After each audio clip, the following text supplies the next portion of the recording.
Dans cette vidéo, on va faire du backtesting. On va faire de l'analyse de données sur la stratégie de trading que je t'ai partagée sur YouTube dans ma formation Algo Trading en MQL5. Si tu l'as pas encore vue, je t'invite à la regarder. Je te mettrai le lien de la playlist à la fin de la vidéo. Et peut-être que cette vidéo-là de backtesting va te motiver parce qu'on va regarder les résultats de la stratégie. On va regarder est-ce que c'est une bonne stratégie ou est-ce que c'est plutôt à mettre aux oubliettes et ne jamais la trader. On va étudier beaucoup de métriques de performance, on va analyser la distribution des rendements. On va pas juste simplement regarder le résultat, on va faire un vrai backtesting complet et rigoureux. Donc bien évidemment, quand je vais aborder ces métriques de performance, je vais t'expliquer pourquoi on les utilise, quelles sont les bonnes pratiques à utiliser, toutes les choses qu'il faut savoir pour être un bon trader. D'ailleurs, si tu me connais pas, je m'appelle Brieux, je suis trader depuis 3 ans et je suis passé à plein temps il y a bientôt 1 an maintenant, en septembre, ça va faire pile 1 an. Je fais des vidéos sur la finance, l'économie, le trading algorithmique, le trading en général, donc abonne-toi si ça t'intéresse. J'essaie de te partager un maximum de valeur, de t'enseigner réellement comment faire pour réussir en trading, comment moi je m'y prends en tout cas, quelle est ma méthode, mon approche. Et là, je vais te montrer comment faire pour backtester une stratégie algorithmique, donc c'est parti, je vais t'emmener sur mon écran. Donc ce backtest aura lieu de 2018 jusqu'à aujourd'hui, donc 6 ans et demi de données à analyser. Donc on va d'abord analyser la stratégie multi-symbole sur toutes les paires, et ensuite on va regarder plus précisément sur euro-dollar, sur dollar-yen par exemple, quelques paires intéressantes. Donc le premier trade a eu lieu le 5 janvier 2018, et le dernier trade a eu lieu le 29 juillet 2024. Donc comme je t'ai dit, 6 ans et demi,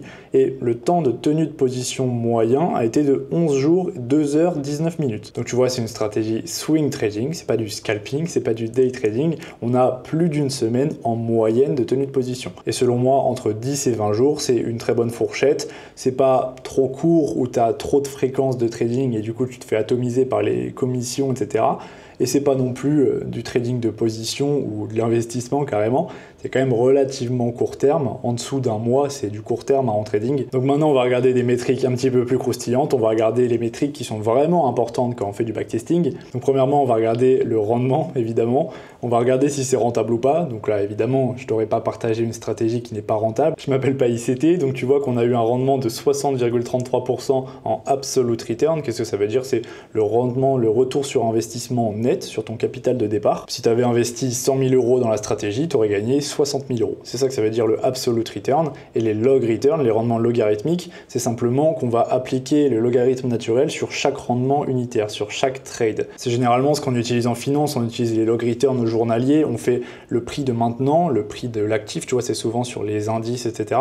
Le prix de l'actif maintenant sur le prix de l'actif hier, on applique le logarithme naturel et ça nous donne des rendements logarithmiques qui sont un petit peu inférieurs à l'absolute return, c'est normal, parce que ça conserve une certaine symétrie dans les rendements. C'est pour ça qu'on les utilise. Ça permet non seulement de les additionner un par un, tu auras les rendements logarithmiques journaliers, si tu les additionnes tous, ça conservera ta symétrie dans tes rendements à long terme, ce qui n'est pas le cas dans le rendement absolu. Donc l'absolute return, c'est juste pour savoir ta valeur absolue, quoi, combien tu as gagné réellement sur ton compte en banque. Et les log return, c'est pour faire de l'analyse statistique. C'est pour faire tout le reste. Tout ce qu'on va regarder, c'est basé sur les log returns. Ensuite, l'alpha. Qu'est-ce que c'est l'alpha? Si tu n'en as jamais entendu parler, c'est concrètement la surperformance par rapport à un indice, par rapport à un benchmark, un référentiel que tu choisis arbitrairement. Généralement, on choisit le S&P 500 comme indice de référence pour évaluer les stratégies de trading parce que c'est un indice qui est relativement stable et haussier sur la durée. Il génère en moyenne 10% par an sur une longue période et donc c'est pour ça qu'on le compare avec cette stratégie parce que si ta stratégie de trading est rentable mais qu'elle génère moins que 10% par an ou moins que le benchmark cette année-là, alors ta stratégie n'est pas si géniale. Tu aurais pu juste investir dans l'indice et attendre et pas te fouler à faire ta stratégie de trading et tu aurais eu une meilleure performance. C'est pour ça qu'on utilise l'alpha. Donc 49,54% d'alpha, tu vois que c'est normal, c'est inférieur au rendement absolu parce qu'on va soustraire le rendement du benchmark, de l'indice, à notre rendement absolu. Et on va aussi appliquer un facteur de corrélation, un facteur bêta. Donc ça, on peut le choisir soit arbitrairement, soit le calculer. Il y a aussi une manière de le calculer. Mais vu que là, c'est sur le Forex, c'est difficile de calculer la corrélation avec un indice boursier, parce que c'est pas le même marché. Donc on peut soit arbitrairement choisir 1 en disant que c'est parfaitement corrélé à l'indice, ce qui n'est pas vrai, c'est pas parfaitement corrélé à l'indice, soit choisir 0, arbitrairement dire qu'il n'y a aucune corrélation pour simplifier les calculs. Et donc là, moi, c'est ce que je fais. Souvent, c'est ce que je dis sur le Forex, il n'y a pas de marché, donc chaque pourcentage que tu fais, c'est de l'alpha en réalité. Juste, on le soustrait aussi avec le risk-free rate of return, le taux d'intérêt sans risque. Donc c'est pour ça que c'est quand même un petit peu inférieur. Taux d'intérêt sans risque, c'est les taux d'intérêt que tu achètes par exemple avec les bons du trésor, les obligations gouvernementales. On dit sans risque parce que les États ne font pas défaut généralement. C'est un asset qui te donne du yield, du rendement quasiment sans risque. Donc on appelle ça un risk-free rate of return. Le nombre de trades, bon ça, il n'a pas de couleur, tu vois, je l'ai mis en gris parce que il n'y a pas de bonne réponse, ça dépend des stratégies. On va regarder des bonnes réponses, on va regarder le ratio de Sharpe.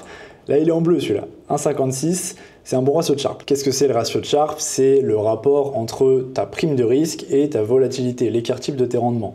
Donc qu'est-ce que c'est la prime de risque? C'est comme pour l'alpha, c'est juste ton rendement qui est généralement annualisé, moins le risk-free rate of return dont je viens de te parler, le taux d'intérêt sans risque. Et donc ce ratio s'appelle le ratio de Sharpe, c'est très utilisé en finance, c'est utilisé dans tous les backtesting, tu les verras. Bon, pas sur YouTube, parce que les youtubeurs trading ne savent pas de quoi ils parlent, et j'ai jamais vu un ratio de Sharpe dans une vidéo backtesting, mais là je te le montre, c'est un incontournable, tu es obligé de le calculer dans ta stratégie, parce que ça te donne plein d'informations en seulement un seul ratio, ce qui est quand même génial. Premièrement, ça te parle du risque de la stratégie, parce que vu que le ratio c'est sur la volatilité des rendements, si ta volatilité est très faible, étant donné que c'est le dénominateur, eh bien ton ratio sera très élevé. Donc si tu as un ratio élevé, un ratio de Sharpe élevé, ça veut dire que ta stratégie est peu risquée. Mais ça marche aussi dans l'autre sens, si tu as des rendements très élevés, alors ton ratio de Sharpe sera aussi beaucoup plus élevé, parce que c'est le numérateur. Donc même si ta volatilité est assez élevée, que ton risque est assez élevé, si tes rendements sont exceptionnels, ton ratio de Sharpe sera aussi élevé. Et aussi, deuxième chose très importante avec ce ratio que souvent les gens oublient, enfin je pense pas qu'ils oublient, mais juste c'est pas pour ça qu'on l'utilise tellement, c'est pour évaluer le hasard d'une stratégie. Parce que sur un nombre de trades assez élevé, sur un jeu de données suffisamment conséquent, un ratio de Sharpe élevé, ça élimine toute chance, tout hasard dans ta stratégie. Donc je vais te mettre une loi normale à l'écran, je vais te mettre une courbe de Gauss, généralement tu en as déjà entendu parler, et la moyenne dans une loi normale c'est 0. C'est une loi aléatoire, une distribution normale aléatoire, et imagine que c'est tes rendements, imagine que ta stratégie ça génère des rendements aléatoires, quoi, comme la majorité des stratégies qu'on voit sur internet, juste il n'y a pas de hedge, c'est une moyenne de 0. Donc si tu as bien suivi, ton ratio de Sharpe il serait de combien? Il serait de 0, parce que tes rendements sont égaux à 0, donc le numérateur est égal à 0, donc la fraction entière, le ratio est égal à 0, voire même négatif avec le taux d'intérêt sans risque. Mais le truc c'est que si tu as une stratégie qui a vraiment un hedge, qui n'est pas lié au hasard, tu as vraiment des rendements qui produisent des rendements sur la durée, un expected return, un rendement attendu supérieur à 0. Donc ta moyenne des rendements, ce sera, je sais pas, 0,5 ou 1%, on va dire 1% arbitrairement. Et bien, ton écart type dans tes rendements, dans ta courbe, ça peut être à peu près le même, tu vois, ça peut être à peu près le même qu'une loi normale. Sauf que tes rendements étant supérieurs, eh bien, si tu as, je sais pas, 3 ou 2 écarts types de différence de ta moyenne de manière constante par rapport à une loi normale aléatoire, par rapport à une distribution aléatoire, eh bien, tu auras un ratio de Sharpe de combien? De 2 ou 3. Tu auras un ratio de Sharpe qui est 2 à 3 fois supérieur à ta volatilité, ton écart type de rendement. Donc tu aurais un edge, un avantage statistique absolument phénoménal. Donc tu vois, ce ratio très important parce qu'il calcule en même temps la récompense, le risque et en même temps le hasard. Je précise bien entendu qu'il faut un nombre de données suffisant parce que sur une dizaine de trades, tout le monde peut avoir 10 de Sharpe. Ça peut arriver, hein, juste tu as de la chance, tu gagnes 10 trades d'affilée avec quasiment pas de drawdown, voilà, tu as 15 de Sharpe, mais voilà. À long terme, sur 6 ans et demi de trading, un ratio de 1,56 de Sharpe, c'est très bien, c'est un ratio qui est parfaitement respectable, et quand tu passes à au-dessus de 2 de ratio de Sharpe, ça devient excellent, ça devient vraiment une stratégie excellente. Bref, donc je ferai peut-être une vidéo entière, en fait je me rends compte que là, si je vais devoir faire des vidéos entières sur tout ça, parce qu'il y a pas mal de trucs intéressants, je te montre un petit avant-goût, tu vas voir, on va faire toutes les graphiques aussi, etc. Donc abonne-toi pour voir une vidéo vraiment encore plus détaillée sur les rendements, sur les distributions statistiques, les probabilités, etc. Parce que là, si je fais ça dans cette vidéo, elle va durer des heures. Donc je vais essayer d'aller un petit peu plus vite. Alors, le probabilistic Sharpe ratio, qu'est-ce que c'est? Le ratio de Sharpe probabiliste, c'est simplement, on va prendre en compte ce ratio de Sharpe et on va essayer de déterminer à quel pourcentage de réussite, à quel pourcentage il va battre le benchmark l'année d'après, sur la période d'après. C'est-à-dire, en gros, est-ce qu'il est reproduisible? Est-ce que c'est de la chance ou pas? Parce que si tu as une quinzaine de trades, comme je viens de te dire, c'est possible d'avoir un Sharpe ratio très élevé, mais tu auras un ratio de Sharpe probabiliste très faible parce qu'il n'est pas reproduisible, enfin en tout cas pas avec une significativité statistique suffisante. Et donc là tu vois qu'il est élevé, il est quasiment de 100%, parce que ça veut dire que concrètement, Si on refaisait la stratégie une année de plus, c'est très probable, c'est probable à 98,97% que le Sharpe soit le même. C'est-à-dire que si on calculait le Sharpe à chaque fois qu'on a un nouveau trade, en gros, que la période soit sur 6 ans, eh bien le Sharpe serait assez stable. On appelle ça le rolling Sharpe, c'est le Sharpe continu, quoi. On peut aussi faire des graphiques là-dessus. Et tu vois, sur 6 ans, il a été plutôt constant. C'est ça ce que ça veut dire. Ensuite, le Sortino. Donc c'est comme le ratio de Sharpe, sauf que c'est seulement l'écart type des rendements baissiers, seulement la volatilité downside, que ça ne prend pas en compte les rendements haussiers. Et pourquoi c'est important de regarder aussi ce ratio-là? Parce que généralement, quand tu es trader, tu en as besoin de la volatilité en réalité. Là, le ratio de Sharpe, ça prend la volatilité haussière et baissière. Mais de la volatilité haussière, c'est bien. Tu gagnes de l'argent. Donc, prendre aussi la volatilité haussière, c'est pas forcément ce qu'on souhaite. Même si on l'utilise aussi, eh bien, le ratio de Sortino, ça ne prend que l'écart type baissier. Et donc, c'est un petit peu plus facile d'avoir un ratio de Sortino plus élevé parce que généralement, quand tu as des stratégies qui ne sont pas des stratégies très risquées, là, c'est juste une stratégie avec un TPSL, tu vois, on risque un SL de 1%, eh bien, tu peux pas vraiment avoir des grosses pertes continues, tu vois, tu n'as pas un écart type très élevé. Sur 20 trades, tu vas pas perdre 20 fois de suite, tu vois, à moins que tu aies un win rate catastrophique. Mais là, ce n'est pas le cas. Donc ton ratio de Sortino va être légèrement supérieur, mais pareil, au-dessus de 2, c'est très très bien, c'est vraiment très bien. Maintenant, le ratio de Kalmar, donc là, il est dans le rouge. Tu vois qu'il est dans le rouge. Pourquoi il est dans le rouge? Parce qu'un ratio de Kalmar, qu'est-ce que c'est déjà? C'est notre rendement annualisé, donc notre rendement attendu sur un an, quoi, combien on gagne en un an, divisé le rapport avec le drawdown maximum. Et le truc, c'est que sur une longue période, généralement, le ratio de Kalmar est inférieur à 1. Parce que quand tu as une stratégie qui génère des rendements modestes, tu vois, qui n'est pas non plus un truc qui double ton compte tous les ans, ce qui est la majorité des stratégies de trading, eh bien, c'est très probable que sur une longue période, tu aies un max drawdown qui soit élevé. Et donc qui fausse entre guillemets le ratio de Kalmar, mais il ne le fausse pas, c'est le but. Donc là, tu vois, c'est pour ça qu'il est à 0,47. On fera l'analyse de drawdown juste après. Donc là, je vais te le montrer. Tu vois que là, on a eu un drawdown de 397 jours, donc plus d'un an. Drawdown de 10,52%, notre drawdown moyen seulement de 2,6, donc ça va. Et notre drawdown moyen en nombre de jours, c'est 53 jours. Je précise que je considère un drawdown à partir de 15 jours de drawdown et à partir de 3 trades perdus à la suite. Donc, si tu perds un trade, c'est pas un drawdown, tu vois, si tu descends. Il faut que tu aies vraiment un pic, enfin du coup une vallée qui soit suffisamment longue et conséquente pour que ce soit considéré un drawdown. Et le truc, c'est qu'on va pouvoir se permettre de mettre du levier en réalité. On va pouvoir augmenter le rendement absolu en augmentant le max drawdown, en multipliant par 2 ou par 3 par exemple, et on aura plus de rendement tout simplement. Parce que là, si on fait un calcul très rapide, sur 6 ans et demi de trading, on génère environ 10% par an, quoi.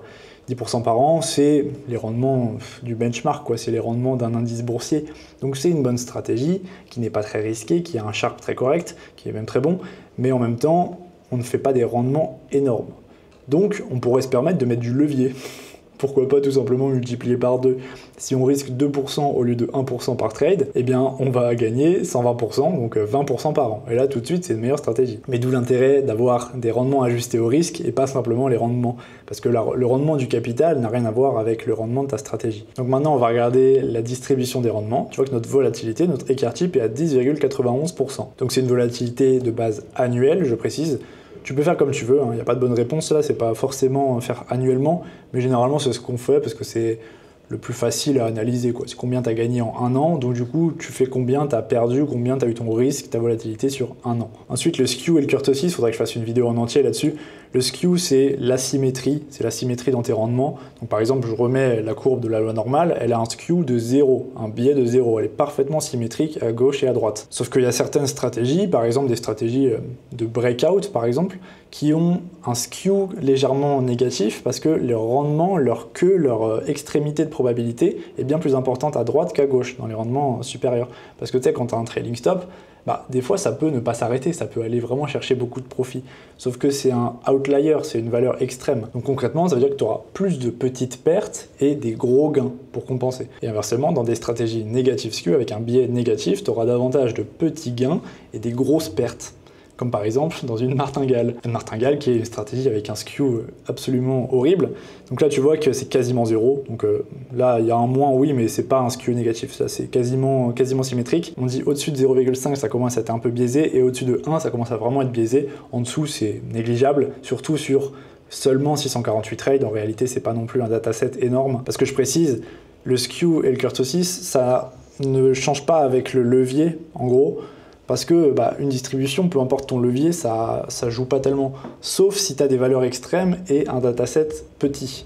Je vais te montrer après. Je vais te montrer par exemple sur les rendements mensuels, tu verras l'effet du levier. D'ailleurs, en parlant d'extrémité, le kurtosis, qu'est-ce que c'est? Ça va te donner le comportement de ta courbe. Est-ce qu'elle est plutôt horizontale ou est-ce qu'elle est plutôt verticale en termes de densité de probabilité? Est-ce que la majorité de tes rendements sont centrés autour de ta moyenne, tu vois, à moins d'un écart type? Ou alors est-ce que tu as beaucoup d'extrémités, tu as beaucoup de valeurs extrêmes? Plus tu as de valeurs extrêmes, plus ton kurtosis est élevé. Et ça, il n'y a pas vraiment de bonne réponse. Hein. En fait, c'est pour comprendre le comportement de ta stratégie. C'est important de le savoir pour comprendre à quoi ça correspond, pour savoir si tu peux t'attendre à avoir des valeurs extrêmes, tu vois. Mais en même temps, il n'y a pas de bonne réponse, parce que ça dépend du type de stratégie. Typiquement, une stratégie de mean reversion, de retour à la moyenne, tu n'auras pas de grosses surprises. Tu n'auras pas de grosses surprises sur tes rendements. C'est plutôt centré autour de la moyenne, alors que des stratégies de trend following, de suivi de tendance, avec des breakouts, avec des trailing stops, tu peux avoir des grosses valeurs extrêmes. Et il faut juste le savoir. Ça va dépendre aussi de ton profil de risque. Si tu aimes bien prendre des risques, si tu aimes bien faire un peu de casino, tu peux te permettre d'avoir des valeurs extrêmes, tu vois. Mais généralement, dans une stratégie de trading raisonnable, on essaye d'avoir une distribution leptokurtique, donc qui est plutôt verticale, avec peu de valeurs extrêmes. Comme ça, pas de surprise. On ne se réveille pas le matin avec un moins 138 000 $, tu vois, ce genre de choses. Donc la distribution des rendements mensuels, c'est la même que la distribution de tous les rendements, juste c'est appliqué mensuellement. Donc notre volatilité mensuelle est de 2,38%. Donc concrètement, ça veut dire c'est que notre rendement attendu mensuellement peut varier de plus 2,38% à moins 2,38%.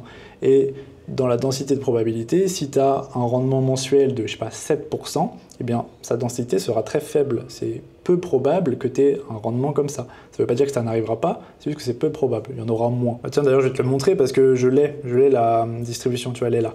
Donc ça, c'est la distribution des rendements mensuels. Tu vois qu'on a un léger biais positif, on a un léger biais ici, tu vois des valeurs qui sont un petit peu plus loin que la moyenne. Donc là, en gros, c'est ça ce que je te disais tout à l'heure. Notre moyenne, elle est là, en rouge, le trait rouge, c'est ça. Mais notre médiane, elle doit être à peu près par là. Elle doit être légèrement inférieure. Parce que la moyenne est biaisée par nos valeurs extrêmes, par l'extrémité de notre queue de probabilité. Donc pareil, tu vois qu'on a le kurtosis qui est moins élevé que sur notre distribution totale.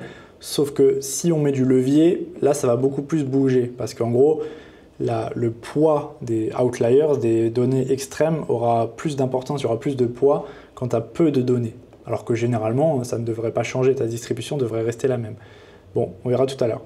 Maintenant, on a nos rendements attendus, expected returns, et la value at risk. Le expected return, c'est la moyenne.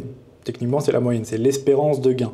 C'est l'espérance de rendement, à quoi on peut s'attendre en rapportant à un seul trade tous nos rendements. Donc là, tu vois que journalier, en rapport journalier, on aurait 0,07% de gain. Et annuellement, 6,8%. Et là, tu vois pourquoi notre ratio de Kalmar, si tu as bien suivi, est négatif, enfin est inférieur à 1 plutôt. Parce que notre drawdown maximal, il était à 10, et là, on est à 6,8 de expected en annuel.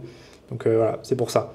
Notre risque de ruine est à 0%. Donc le risque de ruine, comme son nom l'indique, c'est le risque de perdre tout ton capital, ou plutôt 90%. Moi, je le fais à 90%, parce que j'estime que si tu perds 90% de ton capital, t'es ruiné, concrètement. Tu vas pas te dire « Ouais les gars, je peux me refaire là, attendez, juste donnez-moi les 10% restants et je me refais la semaine prochaine. » Ensuite, notre value at risk. La value at risk journalière, qu'est-ce que c'est? C'est le montant maximal que tu peux perdre. Ça ne veut pas dire que tu vas perdre, c'est ce que tu peux perdre.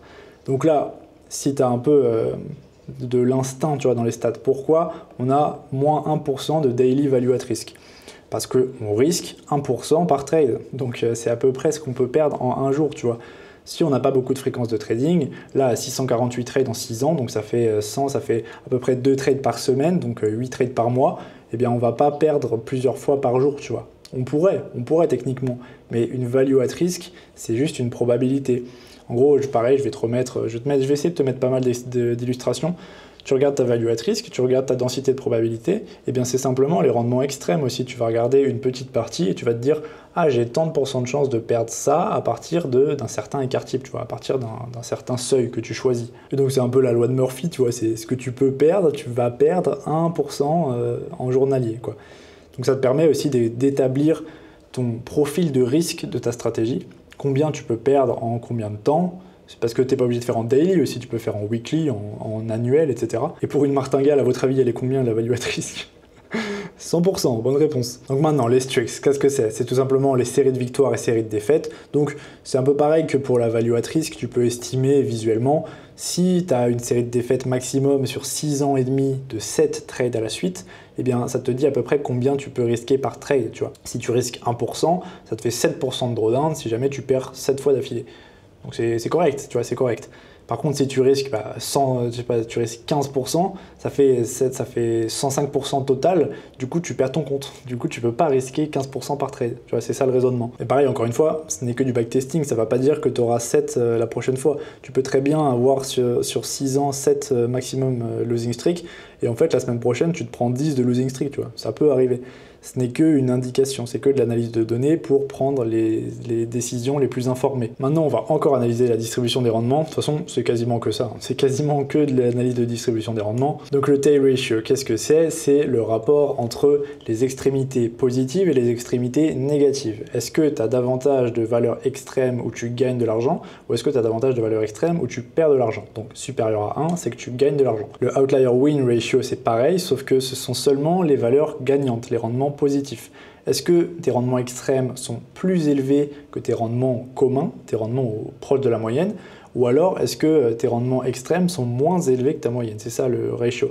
Donc là, tu vois que aux extrémités, nos outliers, nos données aberrantes, nos données extrêmes sont en environ 2,2 fois supérieures à nos données moyennes, à nos rendements moyens. Ce qui fait sens en général. Les valeurs extrêmes, c'est souvent quand tu gagnes beaucoup d'argent. Mais c'est pas toujours le cas, hein. Ça peut être l'inverse. Pareil, là, il n'y a pas de bonne réponse. Bon, là, je mets en rouge, mais il n'y a pas vraiment de bonne réponse. C'est juste comme tu le souhaites, quoi. C'est juste pour comprendre le comportement.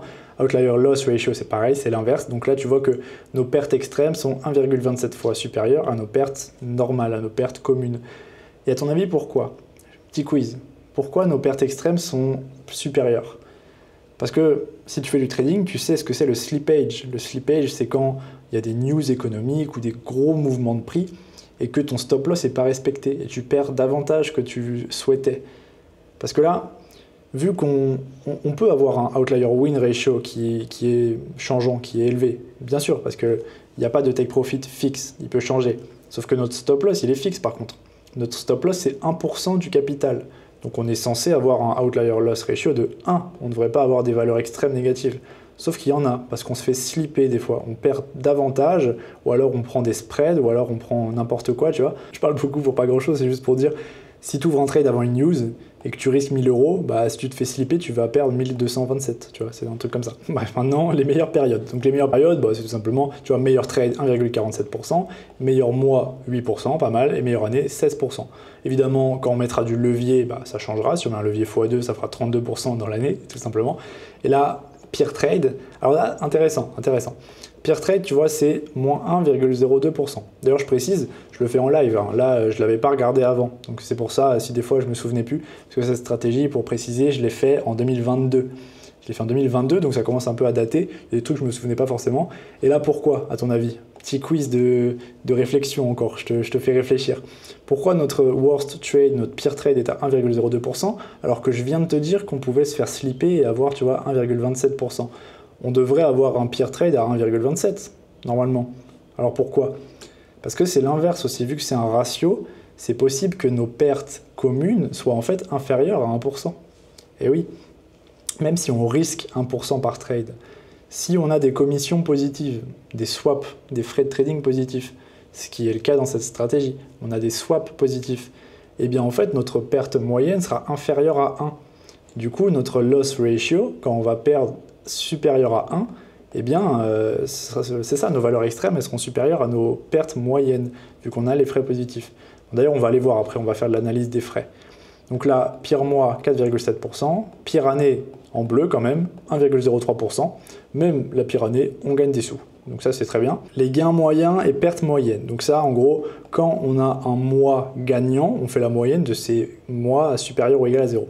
Donc 1,97%, quasiment 2, 1,61 pour les gains perdants, pour les mois perdants, 0,69 notre trade moyen gagnant et 0,95 notre trade moyen perdant. Donc tu vois, c'est ce que je viens de te dire à l'instant.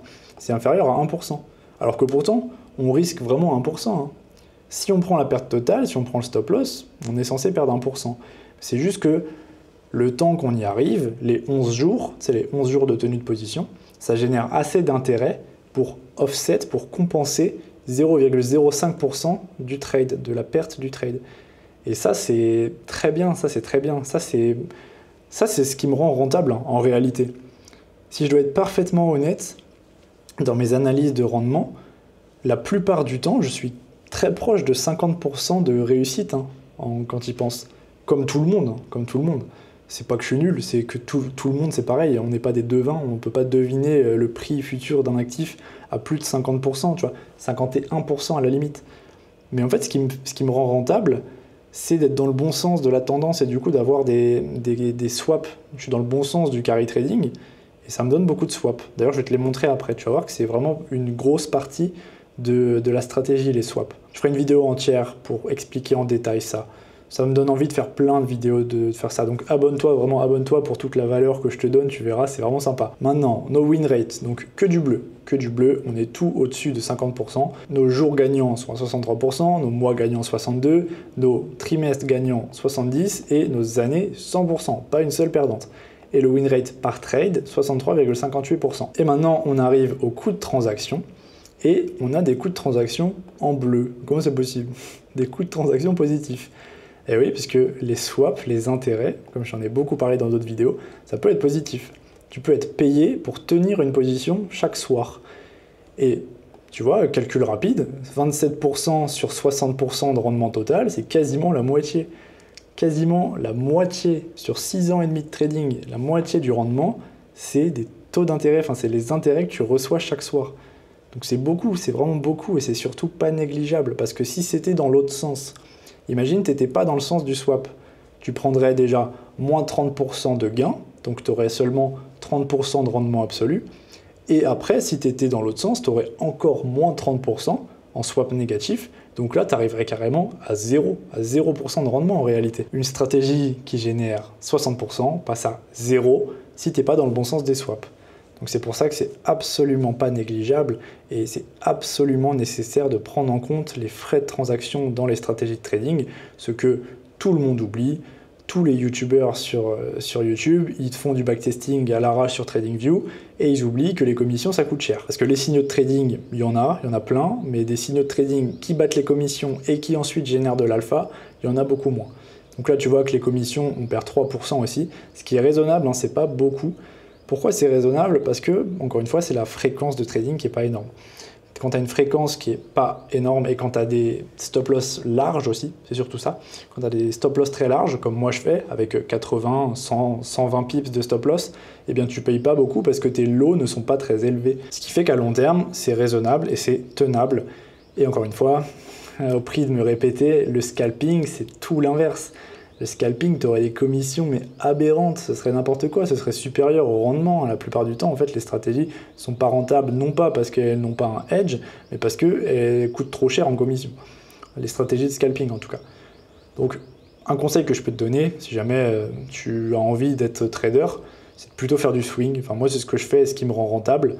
Donc, voilà, petit conseil. On va regarder la courbe maintenant. Donc, une belle courbe, somme toute, une belle courbe, qui correspond un pour un à la stratégie live que j'ai utilisée. J'ai eu un petit peu plus de drawdown, moi. Là, tu vois qu'elle est bien droite. Hein. Elle est bien droite à partir de 2022. Parce que moi, quand je l'ai tradé en live, donc à partir de là, à peu près à partir de 2022, j'ai quand même eu un petit peu plus de drawdown. Mais c'est parce que moi aussi, j'ai fait un peu de semi-automatique et tout. Donc, ouais. Bon, c'est quand même très proche de la réalité. Hein. C'est ce qui s'est passé 2022 jusqu'à 2024. C'était très, très haussier. J'ai gagné beaucoup d'argent. Mais en même temps, là... c'est quand même bien depuis 2018, tu vois. 2018, ça par contre, je tradais pas encore. 2018, j'étais encore en train de jouer à Minecraft. Et on a quand même une belle courbe qui monte. Hein. Bon, il y a des drawdowns, hein, comme toujours. Si t'aimes pas les drawdowns, bah arrête le trading, parce qu'il y en a dans toutes les stratégies. Mais quand même très très correct, une très belle courbe. Donc voilà pour la courbe. On va regarder la heatmap des rendements mensuels. Ça te permet de regarder à quel moment, à quelle période tu as fait la plupart de tes rendements et à quelle période tu as fait la plupart de tes drawdowns. Donc là, tu vois qu'en rouge, là, 2018, on a eu 3 mois d'affilée, pas ouf. Ensuite, un bon 8%. Ensuite, là, très correct, enfin très stable. Là, tu vois 2019, depuis juin 2019 jusqu'à février 2020, on a eu que des mois positifs, donc très bonne période. Là aussi, février, mars, avril 2022, des très bons mois qui sont liés à la volatilité qu'il y avait dans cette période-là. Si jamais tu tradais à ce moment-là, ou même si tu sais, je pense en général, il y avait la guerre en Ukraine, c'était à ce moment-là, donc il y avait un peu plus de volatilité sur les marchés. Et quand tu es dans le bon sens de la volatilité, bah, tu gagnes plus aussi. C'est pas forcément néfaste pour ta stratégie, ça peut être aussi un bon point d'avoir de la volatilité. Ensuite, voilà, bon, rien à signaler de particulier, hein, c'est juste tes rendements. Tu vois que là, depuis 2024, c'est très correct, ça te donne environ 1%, tu vois, 1,30% depuis le début 2024. On va maintenant regarder les rendements annuels, donc tu vois qu'ils sont stables autour des 6%, donc notre expected return, il était autour des 6%, comme on avait vu, notre rendement attendu, notre espérance. 2021, pas ouf, c'était la pire année qui était à 1% environ. 2022, c'est la plus grosse année qui a fait à peu près 16%. Ensuite, on va regarder notre drawdown. Donc ça, c'est un peu comme regarder la courbe d'equity, la courbe de rendement. Ça te permet de voir à quel moment tu as eu tes drawdowns. Donc là, tu vois qu'il y en a eu un 2019-2020, un deuxième 2021-2022. Et après, là, depuis fin 2022, il n'y a quasiment pas eu de drawdown. Donc pas mal. C'est marrant parce qu'on voit bien l'effet, on voit bien l'impact des paires yen japonais. On voit l'impact parce que c'est à partir de là, 2022, tu vois, même un peu avant, c'est à partir de là où il y a eu des grosses hausses sur le yen japonais, enfin du coup une grosse baisse du yen japonais, mais des paires yen japonais, elles sont toutes montées au ciel. Et moi, c'est ce que j'ai fait, j'ai surfé dollar-yen, euro-yen, toutes les paires yen qui étaient assez intéressantes à acheter. J'ai acheté et j'ai attendu, et j'ai collecté des swaps, et voilà. Et avec pas beaucoup de drawdown. Donc tu vas me dire, ouais, c'est un peu de la chance. C'est vrai que c'est un peu de la... Ouais, d'un côté, c'est un peu de la chance. Je suis arrivé au bon moment sur le marché, quoi. Mais en même temps, j'ai saisi l'opportunité, tu vois. Tout le monde était sur le marché et tout le monde ne l'a pas saisi. Donc c'est à la fois de la chance d'être au bon moment et à la fois mon talent, ma réussite d'avoir été là au bon moment et d'avoir pris l'opportunité. Je t'en avais parlé d'ailleurs dans cette vidéo-là sur mon parcours de trading depuis 2019. Je t'expliquais un petit peu pourquoi j'avais fait ce choix d'acheter dollar-yen et d'acheter du dollar en général et de short le yen japonais. Ensuite, on peut regarder le graphique des 5 pires drawdowns, les périodes de drawdown. Donc c'est les périodes qui sont en grise comme ça. Tu vois que là on a atteint un pic, on descend dans la vallée et quand on dépasse le pic, c'est fini. Donc là tu vois que notre plus longue qui faisait 394 jours, elle a commencé ici et elle a terminé ici. Donc pendant plus d'un an de trading, c'était pas une chute nette, hein, c'était pas une chute libre, mais en même temps on a atteint un pic et on l'a redépassé qu'un an plus tard. Et ça, c'est commun en trading d'avoir vraiment du temps avant de retrouver le pic. C'est pas une courbe qui monte au ciel tout le temps. Ça peut arriver d'avoir ça. Je fais toujours de la prévention, j'ai l'impression de me répéter un peu, mais c'est toujours bien de faire de la prévention, de pas te présenter le backtest en disant « Oh les gars, c'est génial, faut absolument utiliser cette strat ». Pas forcément, si t'as pas de chance, tu vois, ça peut arriver, là tu la lances la semaine prochaine et tu te tapes un drawdown d'un an, bah voilà, c'est comme ça arrive. Si quelqu'un, imagine, il avait lancé la stratégie là, il se serait dit bah, « elle est catastrophique la stratégie ». Il aurait pris un drawdown pendant un an. Il l'aurait probablement arrêté, si tu y penses. S'il avait commencé là, au bout d'un an, il aurait coupé la stratégie. Il aurait dit, bon, bah, j'arrête de la trader, elle n'est pas assez bien. D'où l'intérêt d'avoir un backtest assez long. Comme ça, tu peux faire confiance à ta stratégie. Tu peux te dire, non, mais là, c'est une période, c'est un drawdown passager. Je sais que sur la durée, elle va me faire de l'argent. Et du coup, tu auras la confiance nécessaire pour continuer de la trader. Et si tu l'as pas, cette confiance, eh ben, tu l'arrêtes au bout d'un moment. Là, le gars, il se dit, bon, bah, j'arrête, c'est nul, je trouve une autre stratégie. Bref, donc, on va repasser rapidement sur la distribution mensuelle. Tu vois que là, c'est tout simplement notre courbe de rendement. On a combien de fois c'est arrivé, donc combien de mois il y a eu dans cette période. Donc, c'est ça notre densité de probabilité concrètement. C'est combien de fois c'est arrivé. Là, autour de la moyenne, autour de la ligne rouge, on a la majorité de nos rendements. Ensuite, à partir de là, on a moins de rendement, et à partir de là, on n'a quasiment pas de rendement. C'est comme ça que ça fonctionne. Après, ça dépend évidemment de ton skew, de ton curve, ça va dépendre de ta stratégie. Hein. La distribution ne sera jamais la même. Mais pour prendre un exemple, tu vois, pour prendre une référence, on va reprendre la loi normale centrée réduite, qui est la plus commune. Eh bien, tu as 68% de ta densité de probabilité qui est entre 1 écart type et moins 1 écart type. Si tu écartes à 2 écarts types et moins 2 écarts types, tu as 95%, et à 3 écarts types, tu as 99,7%. Donc sous-entendu, au-delà de 3 écarts types, tu as 0,3% des rendements qui se trouvent là. C'est ça que je veux dire sur le ratio Sharpe. Si jamais tu n'avais pas compris, c'est ça. Voilà. Si jamais je te réexplique, tu auras seulement 0,3% de tes rendements au-delà de 3 écarts types, donc un ratio de Sharpe de 3, ça voudrait dire que tes rendements sont vraiment pas communs, quoi. Ils surperforment une loi normale à plus de 3 écarts types de différence, ce qui est démonial, complètement démentiel. Ouais, bon, déjà que la vidéo est longue, si je me répète, ça va être n'importe quoi. On va aller voir Dollar-Yen. Donc le truc, c'est que là, on va voir un ratio de Sharpe de 3,2, tu vois. C'est ce que je t'ai dit tout à l'heure. Si on n'a pas beaucoup de trades, on peut totalement avoir un ratio de Sharpe parce que notre dataset n'est pas suffisamment élevé, suffisamment conséquent, suffisamment grand pour que ta volatilité ait vraiment un impact important sur le ratio. En gros, tu peux totalement avoir des rendements bien plus élevés que ta volatilité, donc évidemment ton rapport entre les deux peut être élevé. L'inverse est aussi vrai, tu peux avoir un ratio proche de 0, voire négatif sur certains trades. Si tu fais un retour négatif, si tu as un rendement négatif, tu peux avoir un ratio de Sharpe négatif, alors que pourtant sur l'ensemble de la stratégie, le ratio de Sharpe est positif. D'ailleurs après on va aller en chercher. Je vais aller chercher une paire qui a perdu, parce qu'il y en a un.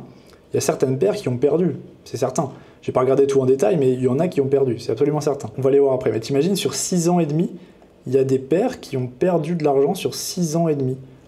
D'où l'intérêt d'avoir un portefeuille, d'où l'intérêt d'être diversifié, de ne pas trader uniquement une paire, comme des fois on voit sur YouTube. Ouais les gars, concentrez-vous sur euro-dollar. Bah voyons. Oh c'est reparti, je me remets à tacler les youtubeurs trading, c'est pas possible. Faut que je m'arrête. Qu'est-ce que je peux te montrer qui est intéressant? Ah bah tiens, 1017 jours de drawdown sur Dollar-Yen. 1017 jours, donc plus de 3 ans de drawdown sur Dollar-Yen. Ce qui est fou, 3 ans de drawdown, t'imagines? Parce que là c'est un backtest, c'est facile de dire ah ouais mais regarde elle est rentable. Mais pour la trader réellement, pour être vraiment un vrai trader qui se lève le matin, qui va vraiment trader, tu vois, je mets vraiment l'accent là-dessus. Si tu te lèves le matin et que tu es en drawdown pendant 3 ans, c'est impossible à tenir, c'est impossible. C'est pour ça que c'est aussi dur le trading, c'est qu'il faut avoir une confiance aveugle en ta stratégie, il faut être vraiment une brute, quoi. Il faut vraiment savoir ce que tu fais, quoi. Tu peux pas juste le faire à l'arrache, tu peux pas juste faire ta stratégie sur TradingView et penser que ça va fonctionner, parce que si tu te prends un drawdown de 1017 jours, bah t'es mal, quoi, t'es mal. Et peut-être tu vas me dire, ouais mais ta stratégie elle est pas ouf, elle est nulle ta stratégie. Bah trouve-en une mieux, voilà. J'ai mon mail en description, envoie-moi ta stratégie, montre-moi tes rendements, on va voir, on peut comparer si tu veux. Moi je suis ouvert à tout, hein, mais le truc c'est que sur internet, tout le monde monte des backtests, tout le monde dit ouais j'ai la meilleure stratégie, mais quand il faut trader en live, là il n'y a plus personne. Et donc tu vois aussi l'espérance annuelle de 1,05%, donc tu vois c'est pour ça qu'on trade toutes les paires et pas simplement une paire, parce que sinon bah, si tu choisis la mauvaise, quoi, t'as 1,05. La daily var elle est pareille, la value at risk est de 1,17%. Seulement 3 trades perdus, donc ce qui n'est pas beaucoup. Ah là, sur Dollar-Yen, on a fait moins 1,64% notre pire année, donc on n'a pas eu 100% de win rate, on a 57% de win rate annuel, 65% de win rate par trade. D'ailleurs, j'en ai même pas parlé, je crois, mais en gros, ça c'est le RR. Hein. Ça c'est le RR, si jamais tu t'avais pas compris. Le average winning trade, c'est notre gain moyen par trade, et ça c'est notre perte moyenne. Donc si tu fais le ratio entre les deux, ça te donne ton RR, ton risk to reward ratio. Et tu vois qu'il est négatif, il est pas négatif, il est inférieur à 1. Donc attention, ICT et SMC inférieur à 1, c'est pas possible. Tu ne peux pas être rentable avec un ratio inférieur à 1, ce n'est pas possible. Il faut absolument avoir 5-6 de risk-reward. Ce qui est évidemment faux, évidemment, là, tu vois, il est inférieur à 1, on a un gain moyen inférieur à notre perte moyenne, sauf que vu que notre win rate est supérieur à 50%, eh bien c'est quand même rentable, ça n'a aucun rapport. Ça me fait toujours rire quand je vois les gars qui disent des RR à 15, parce que ce qu'il faut comprendre fondamentalement sur le win rate et sur le RR, c'est que c'est inversement proportionnel. En gros, vu que la distribution des rendements sur le Forex, elle est très normale, elle est quasi normale, elle a des queues de probabilité, des extrémités assez épaisses, on dit qu'elle a une fat tail, mais généralement c'est quasi normal, c'est quasiment aléatoire en fait, c'est quasiment des rendements aléatoires. Et du coup, ça fait que quand tu as une stratégie, aussi bonne soit-elle, même si elle a un edge, un vrai edge, elle sera quand même quasiment normale. C'est ça que je te présente dans ma vidéo. Elle sera quasiment... en gros, le comportement sera normal. Donc, si tu as un RR positif, supérieur à 1, je veux dire, eh bien ton win rate sera inférieur à 50%. Naturellement, parce que ça accommode une espérance de gain proche de 0. Donc ça peut être 0,0 et quelques, hein, ça peut être toujours rentable, mais proche. Et inversement, si ton RR est inférieur à 1, tu auras un win rate supérieur à 50% pour accommoder cette espérance de gain proche de 0. Encore une fois, je ferai une vidéo là-dessus. C'est certain, je ferai une vidéo là-dessus pour te montrer. On fera des expériences et tout, il faudra que je te montre, c'est intéressant. Donc là, 4,19% de swap, normal sur dollar yen. Tu vois, là, tu vois bien le comportement, tu vois bien le changement. Et c'est pour ça aussi qu'il faut connaître le fondamental. Tu ne peux pas faire que du trading algo. Parce que là, je te montre ça. Vas-y, explique-moi pourquoi dollar yen, ça fait ça. Peut-être que tu sais, hein, je dis ça comme ça. Mais si tu ne sais pas, c'est parce que avant 2021, entre 2018 et 2021, le carry trading sur dollar yen n'était pas si intéressant. Il n'était même pas du tout intéressant. Il a commencé à être intéressant seulement quand le dollar a pris beaucoup en taux d'intérêt, quand l'Amérique, les États-Unis, donc la Réserve fédérale a augmenté les taux d'intérêt, et pas le Japon. Donc il y avait le yield spread, le différentiel des taux d'intérêt, qui a fait qu'on a pu faire du carry trading, qu'on a pu emprunter en yens pour acheter des equities, pour acheter des bons du trésor américain, et ça a fait que c'est monté, tu vois. C'est pour ça que notre equity curve, notre courbe de rendement a suivi, parce que ça suit le prix de dollar yen, quoi. En gros, c'est que du long, c'est que de l'achat quasiment. Bref, je divague là, je repars sur des trucs fondamentaux, c'est pas possible, faut que j'arrête de parler. Les gars, dites-moi en commentaire, arrête de parler, Brieux, tu parles trop. Donc là, tu vois les rendements, encore une fois, à quoi ils ressemblent. Donc quand tu vois beaucoup de zéros comme ça, c'est qu'il n'y a pas eu de trade, hein. Tout simplement, c'est qu'on n'a pas pris de trade pendant cette période-là. Donc relativement peu de fréquence, encore une fois. Tu vois, 2022, de mai à septembre, aucun trade. Donc tu fais quoi si tu es trader? Si tu es trader à plein temps, si ton objectif c'est d'être trader à plein temps, tu fais quoi si tu n'as pas de trade pendant 5 mois? Bah, tu manges pas. Ou alors, tu es un bon trader et tu es diversifié. Tu as des stratégies sur plusieurs marchés, sur plusieurs actifs, plusieurs stratégies sur ces plusieurs marchés, sur ces plusieurs actifs, que ce soit du trading court terme ou de l'investissement, tu te hedges sur plusieurs marchés en même temps, et ça fait que tu es rentable et que tu gagnes de l'argent tout le temps. Même si tout va mal, tout va bien, car tu es assez diversifié pour gagner de l'argent. Et si tu perds de l'argent, c'est qu'il y a eu une crise ou un gros problème, et du coup, tu as d'autres problèmes que juste savoir si ton portefeuille il se passe bien ou pas, quoi. Si c'est 2008 et que tout le monde perd son job, tu t'en fous d'être trader. Pardon, je le formule peut-être un peu mal. Ce que tu t'en fous, c'est que... Enfin, je sais pas, en gros, s'il y a une guerre, tu t'en fous que ton portefeuille il aille mal, il y a une guerre, tu vas aller à la guerre. Bon, je vais peut-être t'arrêter de penser ça, mais moi, c'est mon raisonnement, en gros, je me dis... peu importe pour les outliers, tu vois, il y a des outliers sur les rendements annuels. Les rendements annuels, le S&P, des fois, il fait un rendement négatif. C'est une donnée aberrante, une donnée extrême, et moi, je les prends pas en compte, je m'en fiche, parce que je me dis que s'il y a une guerre, j'aurai d'autres problèmes que de gérer mon portefeuille. Voilà, c'est ça mon raisonnement. Dis-moi ce que t'en penses, je deviens taré. Bon, tu vois que là, aussi, on voit l'effet d'un jeu de données très faible. Parce que quand tu as un jeu de données qui n'est pas très élevé, tu vois que là, on a une énorme barre de 0%. Pourquoi? Parce qu'on a pas mal de mois, on n'a pas tradé. Du coup, notre moyenne, elle est autour de 0%, tu vois, c'est évident. Donc ça fait que la courbe est très biaisée. Et elle devient même quasiment multimodale, tu vois. Il n'y a plus qu'un seul mode, il n'y a plus qu'un seul pic. Là, tu vois, on a quasiment un deuxième pic. Après, sur le graphique, ça dépend comment il est affiché, mais là, tu vois...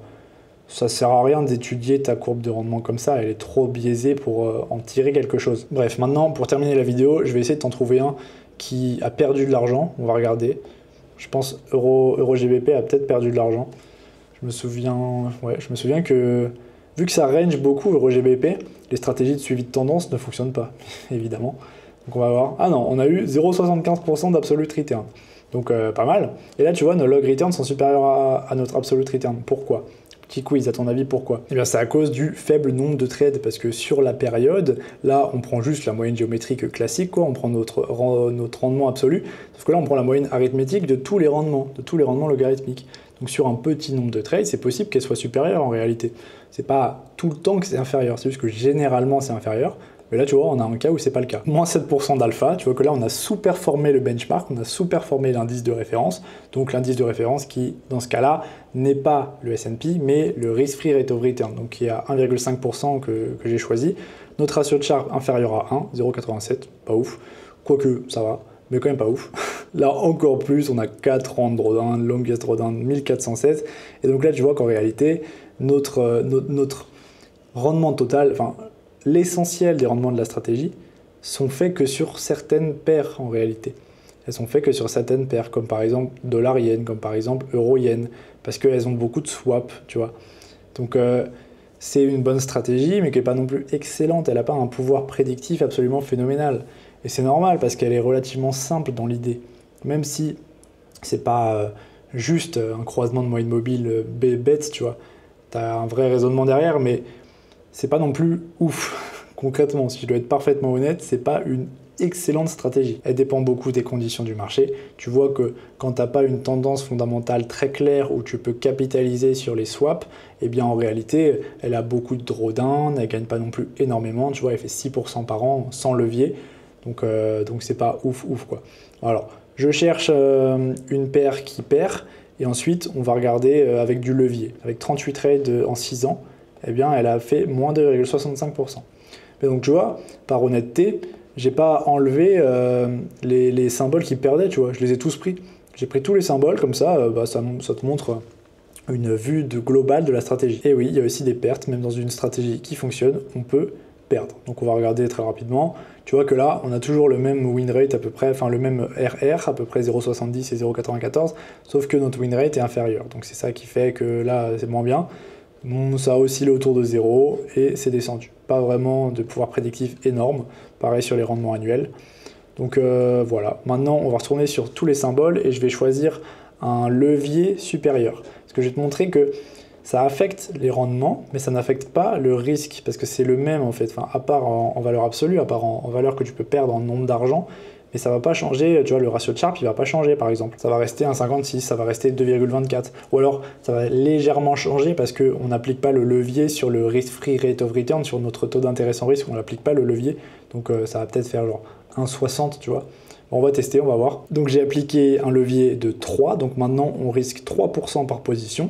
Donc on a toujours le même nombre de trades, etc., toujours la même période, etc.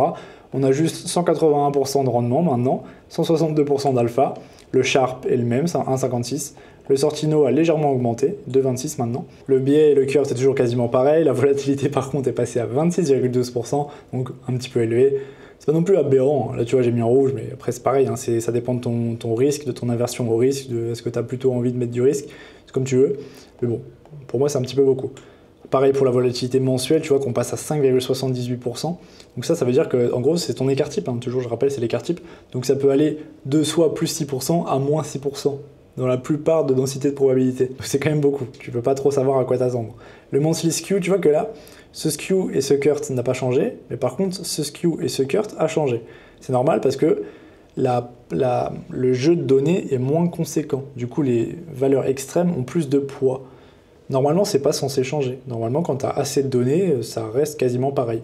Mais là, vu que, tu vois, on a le mois où on avait fait, je sais plus, 7%, quand on le multiplie par 3, ça nous fait 21%, bah, ça fait un curt beaucoup plus élevé. Ça fait un curt qui prend en compte la valeur extrême davantage. Donc notre courbe est plus horizontale. Notre valuatrix daily passe à 2,54%, notre espérance annuelle passe à 15,35%, donc ça c'est pas mal. Maintenant on surperforme le S&P, on ne surperforme pas encore forcément le Nasdaq, enfin ça dépend des années. Le Nasdaq ça fait entre 10-15% de moyenne, donc bon c'est quand même bien vu que c'est le Forex, donc tu vois ça te décorrèle un peu, parce que tu peux mettre et dans le Nasdaq et dans cette stratégie. C'est ça l'idée aussi, c'est d'avoir les deux en même temps. Du coup, s'il y en a une qui perd, l'autre gagne et inversement. Ou alors les deux gagnent. Le win rate, évidemment, ne change pas non plus. On a 83,35% de swap, donc pareil, hein, quasiment la moitié sur 160%. Notre meilleure année, c'est 35%, meilleur mois, 26%. Donc tu vois, c'est possible, hein, un mois à 20%, ça existe. Mais en moyenne, tu fais pas 20% par mois. On fait, tu vois, 4,56% si on gagne. Et notre expected, c'est 1,27%.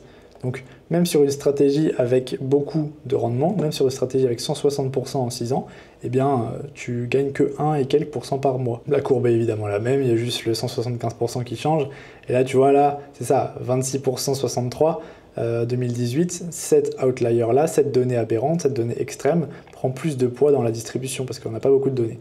C'est ça visuellement. Et après, tout le reste, c'est pareil. Les rendements annuels, c'est pareil. Les drawdowns, c'est pareil.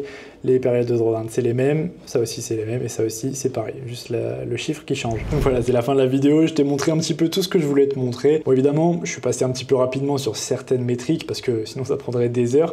Mais si tu veux que j'aille plus en détail, bah, dis-le moi en commentaire. Je pourrais totalement faire une vidéo complète sur une métrique qui t'intéresse, par exemple le ratio de Sharpe ou sur la distribution des rendements. Donc pour pas rater les prochaines vidéos, abonne-toi abonne-toi, mets les notifications. Si tu veux implémenter la stratégie en MQL5, je t'invite à regarder la playlist qui s'affiche sur ton écran juste ici. Qui sait, peut-être que ce sera ta première stratégie de trading rentable. Évidemment, c'est pas un conseil financier, hein, tu fais ce que tu veux. Là, tu vois, je t'ai présenté le backtest et après, c'est juste à ton appréciation, quoi. Si tu as envie, tu peux. Allez, c'était Brieux, bonne soirée, ciao.